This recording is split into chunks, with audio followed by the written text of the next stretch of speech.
Once upon a midnight dreary, while I pondered weak and weary over many a quaint and curious volume of forgotten lore, while I nodded, nearly napping, suddenly there came a tapping, as of someone gently scratching at my chamber door. "'Tis some visitor," I thought, tapping at my chamber door. Only this, and nothing more. Distinctly I remember. It was in the bleak December. Eagerly I wished the morrow, vainly I had sought to borrow from my book surcease of sorrow, sorrow for the lost Lenore, for the rare and radiant maiden whom the angels name Lenore, nameless here, forevermore.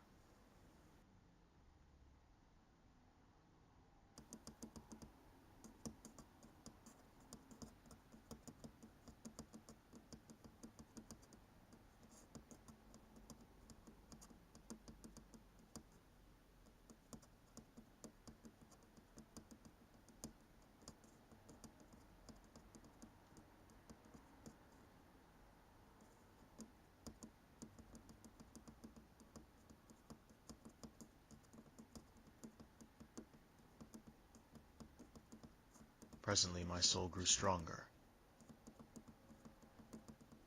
hesitating then no longer.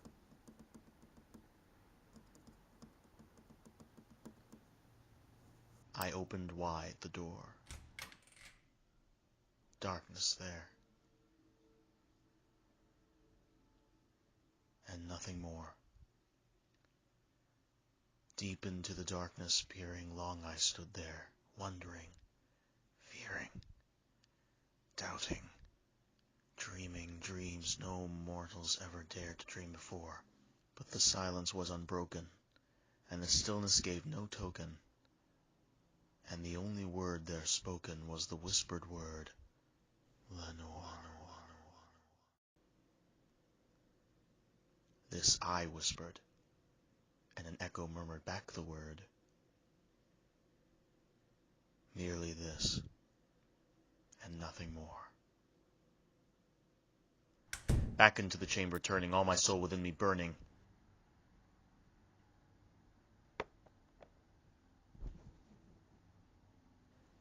Soon again I heard a tapping, somewhat louder than before. Surely, thought I, surely that is something at my window lattice. Let me see, then, what thereat is, and this mystery explore. Let my heart be still a moment, and this mystery explore. 'Tis the wind, and nothing more.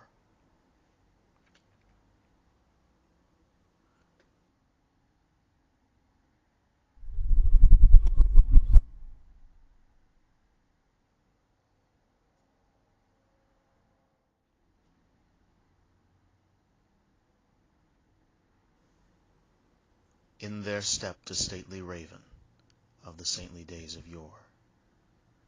Not the least obeisance made he, not a minute stopped or stayed he, but with mien of lord or lady, perched above my chamber door. Perched, and sat, and nothing more. Then this ebony bird, beguiling my sad fancy into smiling, by the grave and stern decorum of the countenance at war.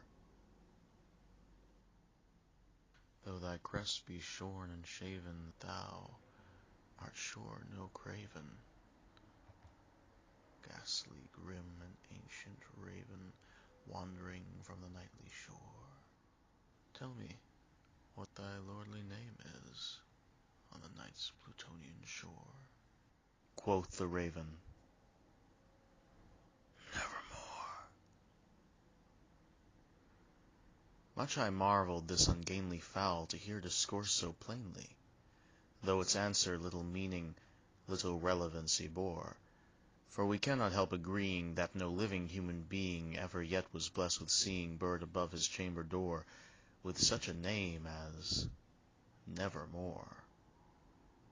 But the raven spoke only that one word, as if his soul in that one word he did outpour.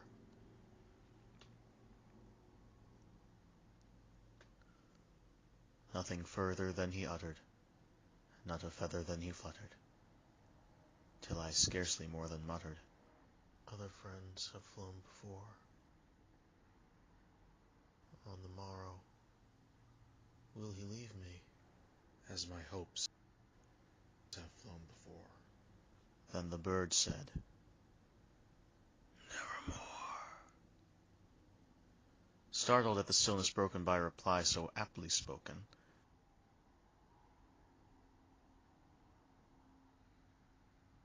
"Doubtless," said I, "what it utters is its only stock and store, caught from some unhappy master, whom a merciful disaster followed fast and followed faster, till his songs one burden bore, till the dirges of his hope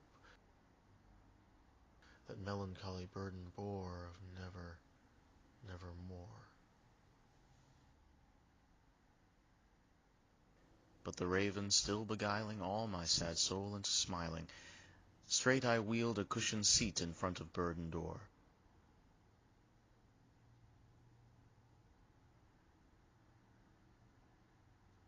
Then upon the cushion sinking, I betook myself to linking fancy unto fancy, thinking what this ominous bird of yore, what this grim, ungainly, ghastly, gaunt, and ominous bird of yore meant in croaking, "Nevermore."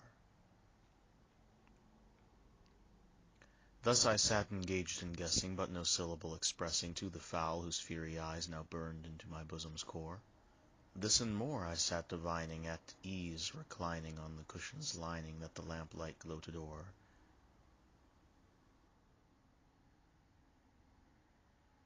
But whose lining, with the lamplight gloating o'er, she shall press?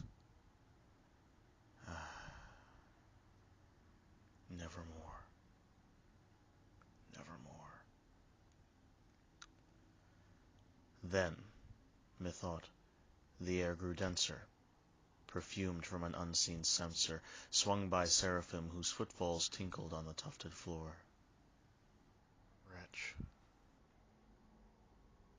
thy God hath lent thee, by these angels he has sent thee, respite, respite, and nepenthe from thy memories of Lenore. Quaff, oh quaff this kind nepenthe, and forget this lost Lenore. And forget this lost Lenore. Quoth the raven, "Nevermore."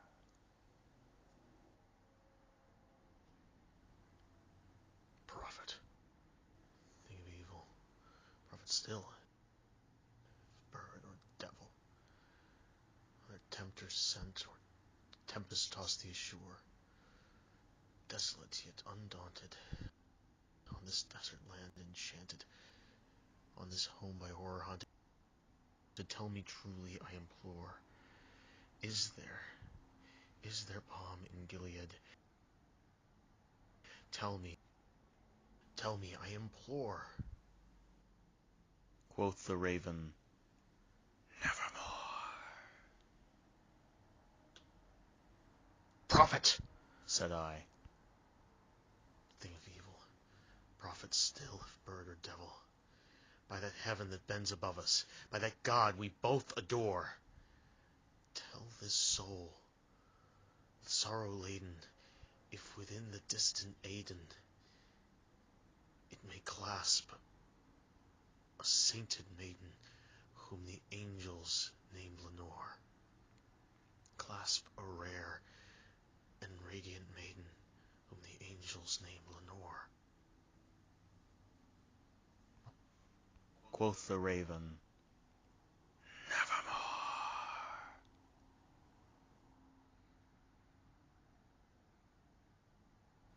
"Be that word or sign of parting, bird or fiend! Get thee back into the tempest and the night's Plutonian shore. Leave no black plume as a token of that lie thy soul has spoken. Leave my loneliness unbroken. Quit the bust above my door. Take thy beak from out of my heart, and take thy form from off my door.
And the raven, never flitting, still is sitting, and his eyes have all the seeming of a demon's that is dreaming.